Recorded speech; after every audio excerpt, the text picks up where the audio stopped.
A very good morning to you and welcome to the Idea Morning Digest, your trusted space for informed conversation that shape our world. And on the program, you should be used to it already. In case you're just joining, this is where we go beyond the headlines to unpack the issues that matter, from public policy and governance to science, technology, health, business, entrepreneurship, education, innovation, all of which, like I always say, are drivers of development. My name is Cynthia Bassi, and yes, today is the 9th of March.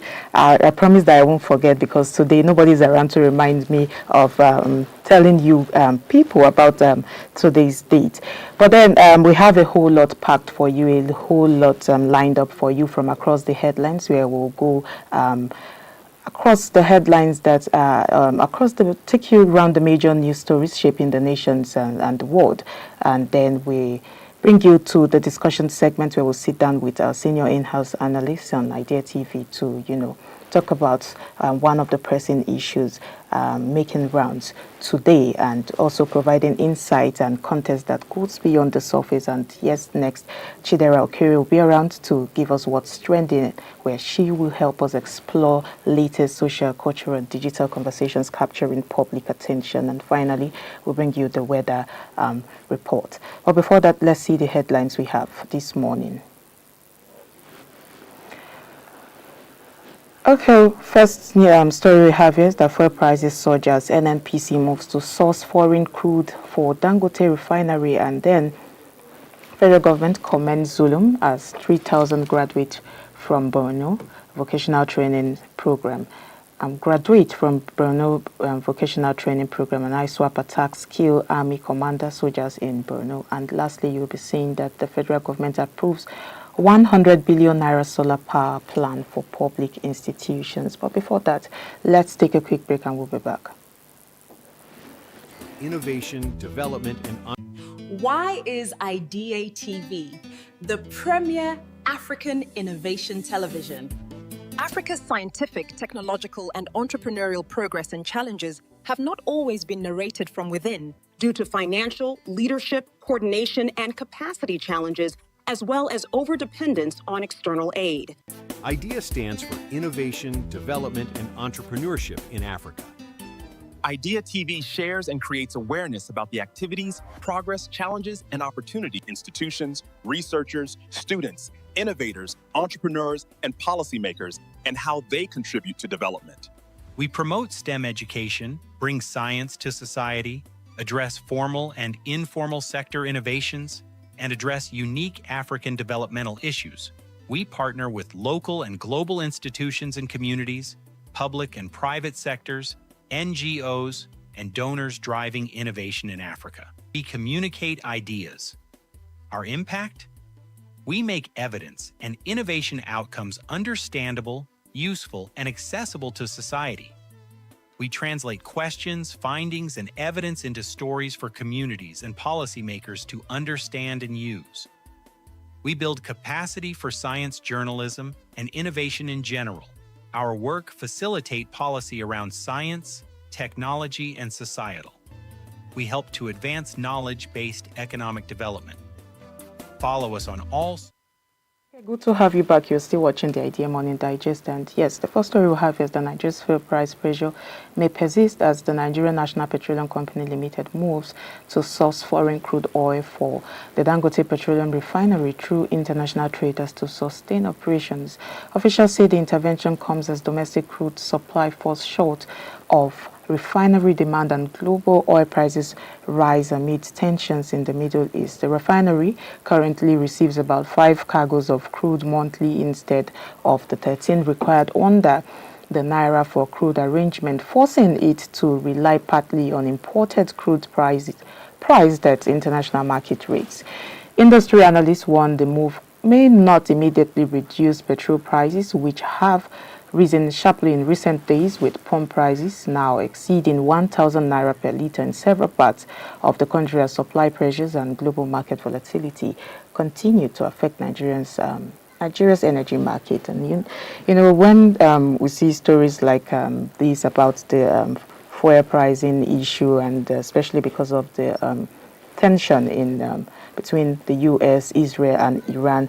I mean, what jumps out immediately is that Nigeria's energy sector is still tangled in structural issues that aren't going anywhere anytime soon, and it's very sad. The fact that Dangote refinery is only getting 5 cargoes of crude monthly, while it needs up to 13 under the Naira for crude arrangement is very huge. It is not about we're not just talking about supply shortages as a whole. It's a signal that domestic crude production and the allocation policies are lagging somehow. They are lapsing somehow behind all of those mega project initiatives or headlines we've been seeing.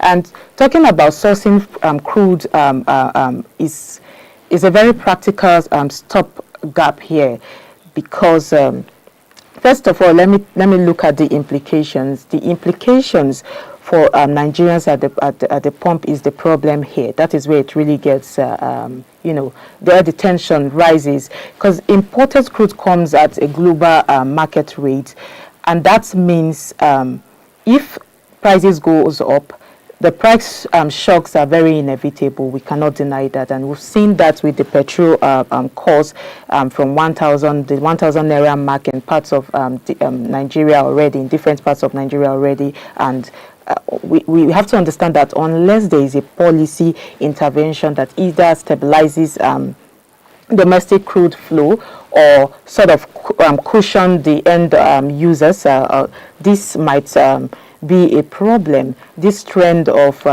price fluctuations here and there might still stick. And I'll just say, from my perspective, I'll just point out that this move kind of exposes the fragile nature of Nigeria's downstream markets, because, I mean, this is something we've said over time, and refineries cannot operate on idealized plans alone. We need a better plan. We need supply chains realities that will not bite people's pockets.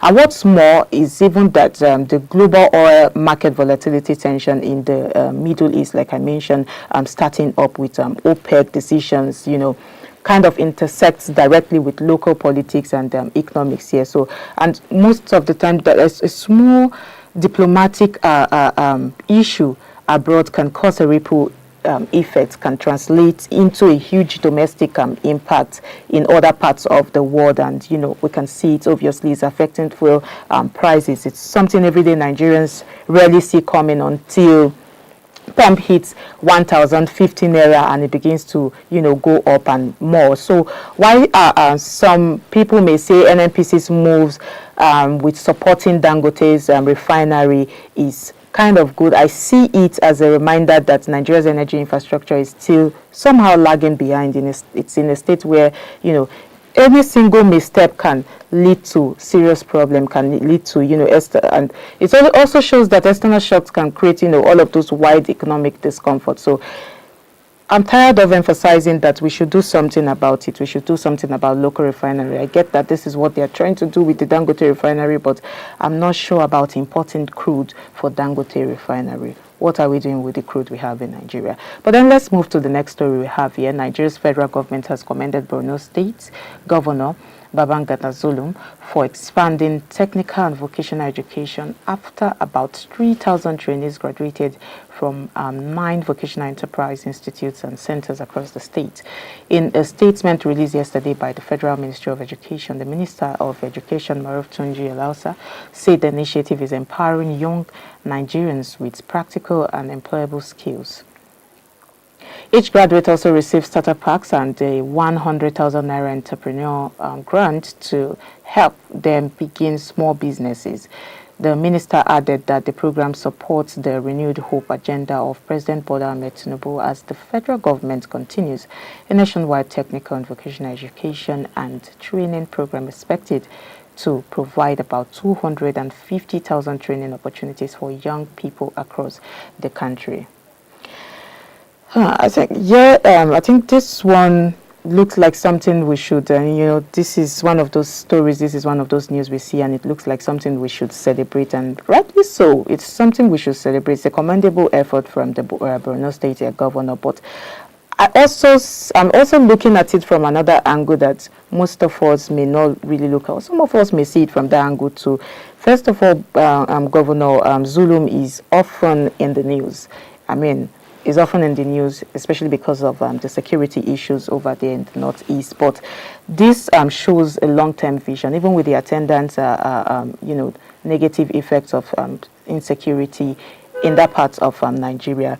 We still see the governor pushing for long-term visions, rebuilding the human capital of that region, which has been ravaged by insurgency for a very long time now, even until now. And 3,000 graduates across 9 institutes is very, very huge. It may seem small, but because we're looking at Nigeria with over 200 million people, but I see each graduate here has a potential. They have the potential for as economic stabilizer, if I should put it that way. I think, how do they say this thing? One man can change the world. If you train one person, somehow, we will see the effect of that.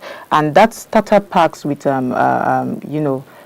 plus 100. They have a startup packs plus 100,000 naira grant. It's going to go a long way, because we always talk about, not just issuing certificates, in as much as certificates can still help to an extent, but, after students must have left school, after young people must have left school, they always think about how will I go about life. So giving them a starter pack is way to go. They should have that real practical leverage to start a business. If not, after the training, what are they going to do when they do not have the capital or funds to start business? So I just highlight how this links to the wider socioeconomic stability, because skills development in Borno State isn't just about employment. It isn't just about employment in Borno State per se. It's about resilience for every part of Nigeria. When a youth can earn independently, it means a lot for the country's development and economy as a whole. The recruitment pool for, extremist group, if I'm referring to that part of the world, it's that part of Nigeria is going to sort of diminish. So this kind of initiative in the North is very, very important. Most of the time we often overlook days and things like this that focuses on, we tend to look at just infrastructure and so on and so forth, but all of these are very important to us. We are also connecting it to the Renewed Hope agenda. We have been seeing somehow most of the initiative has been linked to the Renewed Hope agenda. It shows that the president is working somehow. It shows that the president is working, that there's a federal vision for everybody, and that federal vision is trying to normalize vocational. In trying to normalize vocational education is very important too, and it could lead to, like I said, change. It could change the skill landscape in Nigeria, and for a very long time, because we always, when we talk about initiatives like this, we're looking ahead. We're looking at the not just long term, but the sustainability of this long term vision. So from my perspective, I think this is quite transformative. But then let's see the next story we have this morning. Suspected fighters of the extremist group Islamic State West African Province, also known as Iswap, have killed a Nigerian Army Lieutenant Colonel and at least 11 other soldiers in coordinated attacks on military bases in Borno State. The assault began on Thursday night, March 5th, targeting army positions in Konduga, Jakana, Mainok, and Mate. Military sources says the commander of the Konduga base was among those killed as militants burned vehicles and seized ammunition before troops repelled the attacks. The strikes came days after more than 300 people were abducted on Monday, March 3rd, from Ngoshe, signaling renewed militant activities in the region. Authorities also dismissed the circulating video of a February 2025 battle as old footage, saying it was wrongly presented online as a new attack. Okay, I think this is a green one, and it requires honesty it requires honesty from all ends, because the loss of a lieutenant and 11 soldiers in a single night highlights that insurgency dynamics. I mean, we just talked about what is happening in Borno State with talking about skills development and whatnot, and yet we're still seeing stories about insurgencies from that part of Nigeria. And I feel like this highlights that insurgency dynamics in Borno State are far from static, because analysts often talk about numbers, we often talk about terror risks, but here, what really catches my eye is the sophistication, because we've been seeing simultaneous attacks on multiple bases, and all of this indicates planning and coordination, not random violence. It is something that these terrorists have sat down and have planned for a while before they strike. And the fact that vehicles were burned, ammunition seized, tells me that these aren't just a hit-and-run militants. Like I said, they are more like learning, they are adapting, and they are exploiting gaps in the insecurity protocols. So this is more like a call to security personnel to tighten their belt. And if we look at it from another angle, we see that these attacks follows closely after a mass adoption, which signals that kind of strategic messaging. The insurgents are showing that they can strike military targets as well as civilians, They can plan any attacks, and it shows that our security agencies, the operation with our security agencies are weak to an extent. And I'll just stress that it's not just a security report. We should take it seriously, because it's a call for reviewing how our military coordinates, and especially how the military and community coordination works. It's very important, and how intelligence operation works, how communication works, because for a while now, I've been noticing that there has been a gap in the communication between communication for security reasons, and the dismissal of that viral video claiming that the video was saying it's a new attack. It's telling us how misinformation spreads. So we should be careful. I always say this, and I'll continue emphasizing that we should be careful what we consume online, so we don't get misinformed and triggered to carry out some certain actions that is not necessary. And because this kind of video may further complicate issues and complicate public perception. And when the public have a perception about something, when they have built a narrative around something, it becomes a problem when that turns out to be misinformation. And I'll just in this conflict, what I'll just say is that we just have to learn how to manage information very well. And like I said before, security agencies, the military, should tighten their belt and see that this issue doesn't keep occurring. It's very important that we put our boots on the ground, or the military puts their boots on the ground. But let's see the last story we have here. This morning, across the headlines, Nigeria's President Bola Tinubu has approved 100 billion naira for a nationwide solar power program aimed at providing stable electricity to government institutions. The managing director of the Rural Electrification Agency, IBIYEOMIE, disclosed this yesterday in Abuja during a meeting with officials from the National Judicial Institute. The initiative, known as the National Public Sector Solarization Initiative, is designed to reduce energy costs and address unreliable electricity supply in public facilities. Aliyu said the program has already begun in institutions, including the Department of State Services, the Economic and Financial Crimes Commission, the Independent Corrupt Practices and Other Related Offences Commission, and the National Hospital Abuja. He added that energy audits will guide the installation of solar mini-grids as the government expands renewable power across the public sector.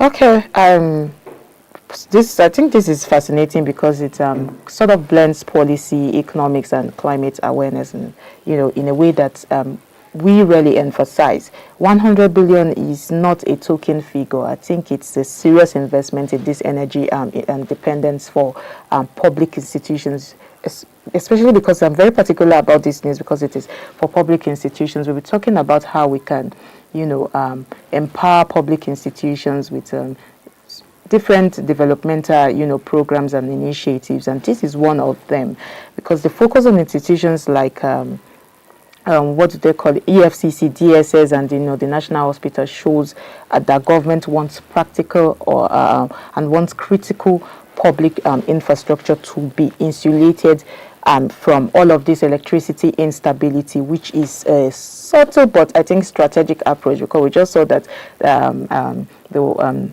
White House has been, solar has been installed there, and everybody had their eyebrows, up. But I like that they are taking it to institutions, public institutions in Nigeria, and there is a deeper insight here, because all of these energy audits guiding solar mini grids installation is very smart.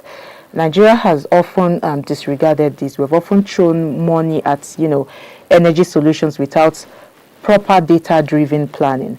And what I am saying here is that they are trying to install based on actual usage, and which could sort of reduce waste and improve long-term sustainability, which is very, very good. So I'll just say that there is that indirect economic ripple effect here, which is very good, and because stable electricity in public offices is very important. It lowers operational costs, it sort of improves efficiency, it keeps work going, and it could sort of set a benchmark for private sector too. And let's look at this beyond the headlines. It's very important, because we are talking about funding green energy. I mean, we've been emphasizing on funding green energy. This is not just for the climate per se, this is for all environmental issues in generality. And I think this is more also about institutional efficiency too, because we want our institutions to work. We don't want excuses, we don't want lapses, we want accountability, and something needs to fuel that to happen. And we want to see resilience, we want to see strategic modernization, and this is way to go. But that is the much I can bring across the headlines this morning for you. Let's see the stories we brought your way. The first news we brought to you is that fair prices surge as NNPC moves to source foreign crude for Dangote refinery. And you also saw that federal government commends ZULUM as 3,000 graduates from Borno vocational training program. And saw that Iswap attacks kill army commander and soldiers in Borno. And lastly, you saw that federal government approves 100 billion naira solar power plant for public institutions. Let's go on this quick break, and when we are back, we'll bring you up to speed with the discussion segment. Stay with us.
Toyin, have you heard of Idea TV?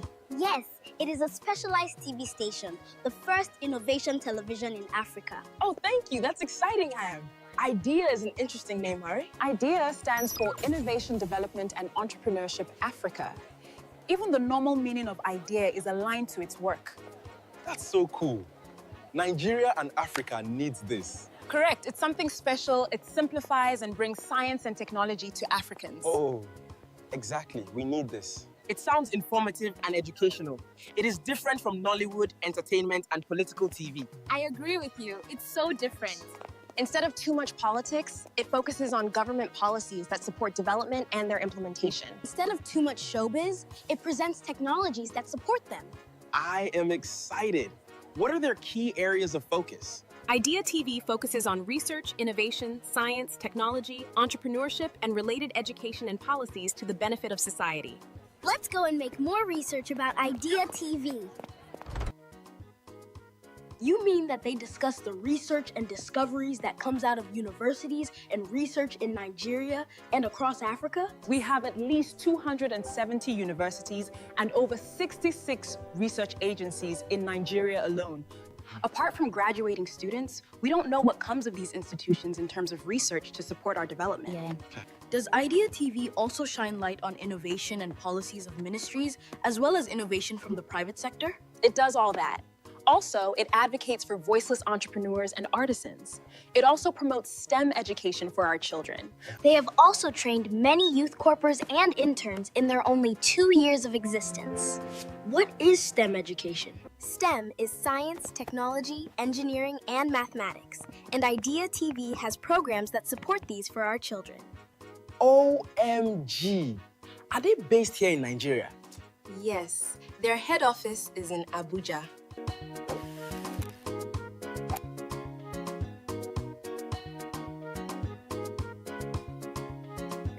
Are they on YouTube and other social media platforms, or are they only on pay TV channels? Yes, you can find IDEA TV on YouTube and other social media platforms at IDEA Television.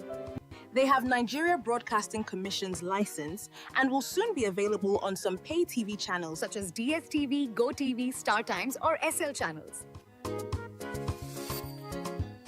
The founder is a Nigerian in the diaspora, and he came home to establish IDEA TV and other IDEA projects. I heard that he has done a lot from overseas to support research and innovation in Nigeria and all over Africa. Let's share this important information and make it go viral so that people will know about it.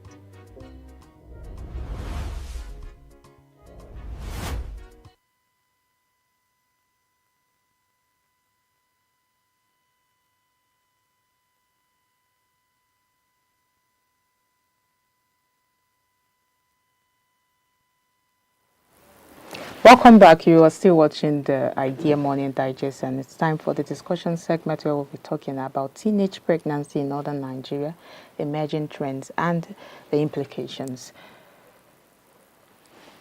So we're turning our attention to a pressing yet underreported issue about teenage pregnancy in Nigeria, with northern states leading in prevalence. The latest 2025 State of Health of the Nation report shows some stark regional disparities. While states like Lagos and Edo have rates around 3%, Kebbi, Zamfara, and Kaduna report between 30 and 32%. That's nearly 1 in 3 adolescent girls in some areas. But beyond the numbers, this is about the lives affected, girls dropping out of school, risks to maternal and child health, and the broader social and economic consequences. So today we'll examine the issue from angles that often get overlooked, including education, mental health, and social inequalities. Welcome, sir. And yes, I'm not alone this time. I have Chris Ejiofor. Good morning, sir. Welcome. Yes, good to have you join. I think we've missed you on the show. Okay, sir. Fine. Thank you, sir. We're talking about teenage health pregnancy because a report from Global Nigeria Health report came out, and the numbers are. Let me use the word alarming. It's safe for me to say that the numbers are alarming, and when I look at the story here, it's when I first saw the numbers. Let me even start with the numbers. When I first saw the numbers, Kebbi, Zamfara, Kaduna are hovering around 30 to 32%. I had to pause first and look at it, and I mean, because that's not just a static. That's a very huge portion of our young girls whose lives are being interrupted before before they even really start out in life. So, and what really struck me is the sheer gap between the north and the south. Lagos and Edo are just 3%. It's not just geography. We're talking about a deeper issue here. We're not even looking at the number now, because what this number is doing is trying to tell us what is really happening. It's trying to show us the underlying problem, about access, about, culture, about opportunity. And in the north, you have communities where early marriages have been normalized, and these have, sort of affected a lot of young girls who've seen poverty that have pushed families to, make hard choices. Sometimes not even family, not even poverty, even tradition, culture, religion, and all of those things. Education is often being deprioritized in the north. So, sir, what do you make of these? Is it surprising to you, or what do you make of this social contest? What I make a part of it is just that there's the disparity of these demographics between the north and the south when it comes to girls' early pregnancy, more let me call early pregnancy, or children falling out of school as a result of, just like you said, they have a cultural background that is affecting such demographics. Like you cover that in Edo State, as they mentioned, Edo, Lagos, and some of the southern states, let me say, then and the core northern area, even Kano, Kaduna, Zamfara, as you earlier mentioned, was based on religion aspect of it, where you are made like the out of school girl child that falls out of school in that area is quite alarming compared to in the south. So it boils down to awareness. The awareness in terms of education or training of girl child in the south here differs when compared to that of the north, the core north, and some of these areas, especially the northeast, northwest.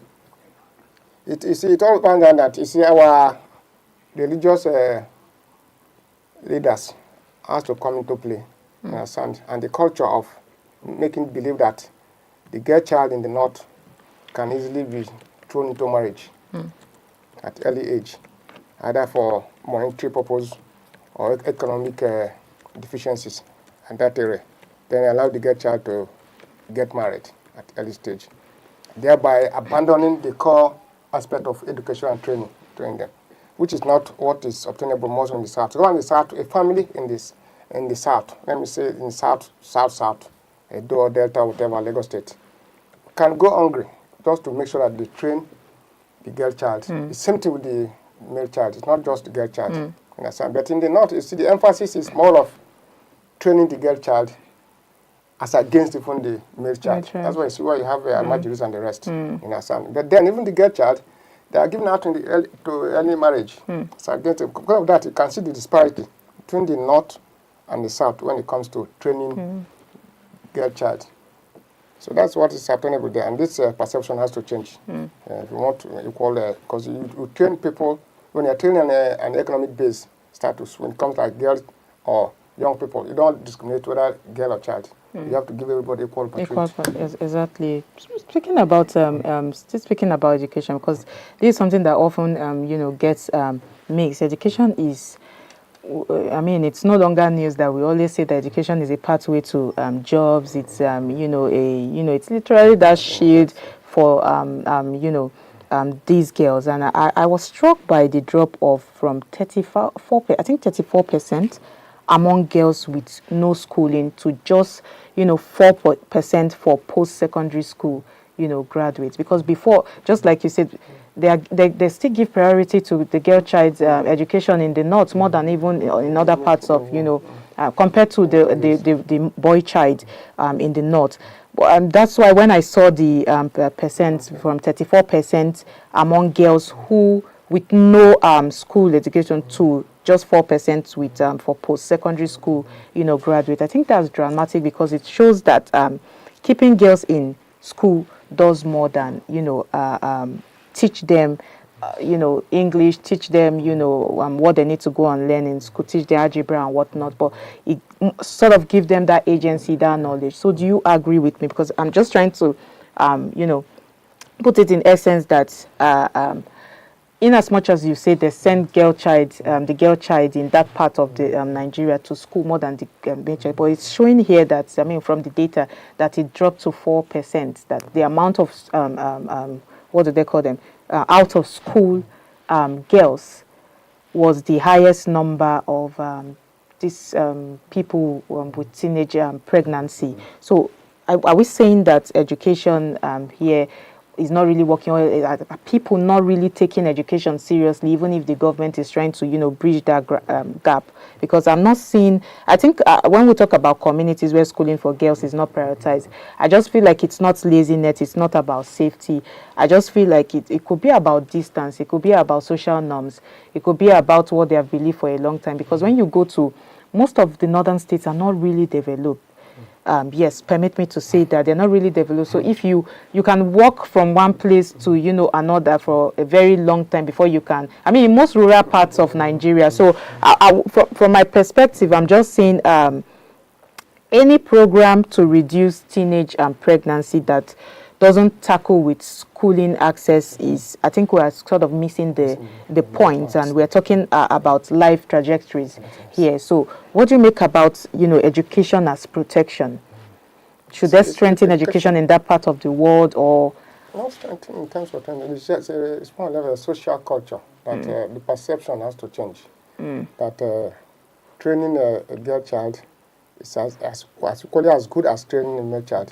So I think that's the perception that the people in the north, the government and at the same time families have to put in place, so that if you are training a girl child, know that you are trying to curtail a lot of what you mean as, because they say the girl child is the family of any major environment state in the girl. When you train a girl child, you are training like a family or a whole nation.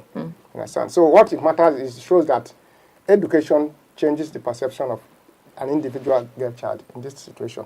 See, the girl child, but because you can see the demographics you are displaying now, it shows that those who are out of school girl child before secondary school are more than those ones who happen to be in school at all, as with this after post-college education. Yes. So which it shows you that those who have tested education are now can assess their perception when it comes to doing the right thing or the wrong thing. The issue of social heritage or culture doesn't have place in them again. They can decide for themselves that, look here, I need to finish my higher education before getting married. It's not a family thing or a religious thing. So it's now boils down to the issue of religion in that area of Nigeria, that's in the north, changing the entire perception and change the demographic that, look, education should be the core thing.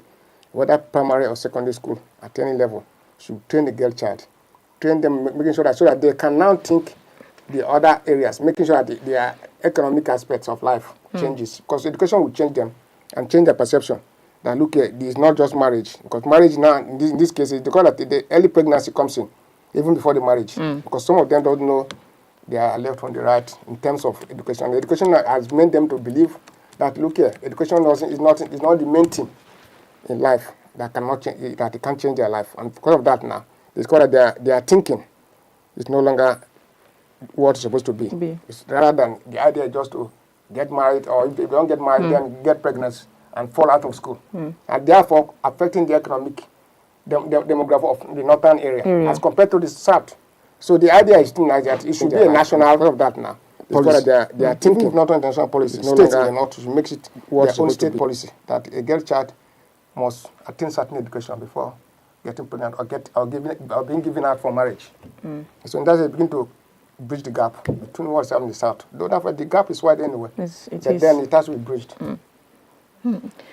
There's a whole lot to talk about. I just had to take that deep side because there's a whole lot, to talk about. And talking about the social consequences, we can't look at these numbers without thinking of the ripple effect of it, because when a girl drops out of school, we're very well aware that it's not just about missing school per se, it's not just about missing out in their education, it's that missing out with that cascade of lost opportunities, if I should put it that way. And if a girl child stays out of school, she's most likely to remain in poverty, more likely to marry young, more likely to have child health outcomes, some sort of health issues. And talking about the poverty circle in Nigeria, what do you think? What social reforms do you? this is a very big question. I know you're not an economist or, but I mean, what do you think as a Nigerian and as a parent as well? What do you think can be done when it comes to, structural support, social support, not to assist parents? Because one of the major issues causing things like this is poverty. A girl sees somebody that she feels it can give me something, and then you just jump into it, no proper. I mean, sometimes you are even aware of what could be the consequences of your action, but you just have to do what you have to do to, earn a living or get something, just to eat. Sometimes it could just be as little as just to eat, just to see something to, eat. Some of them you hear just to pay my school fees and all of those things. But what do you make out of it? What do you think, what social support, what economic, social support can be given to assist or support parents? I think, some states, or major states in the north, that we have such a menace ravaging the area based on the issue of girl-child education and the drop out of school for pregnancy or for marriage. Some of the states in the north that based on these demographics should do is social welfare package.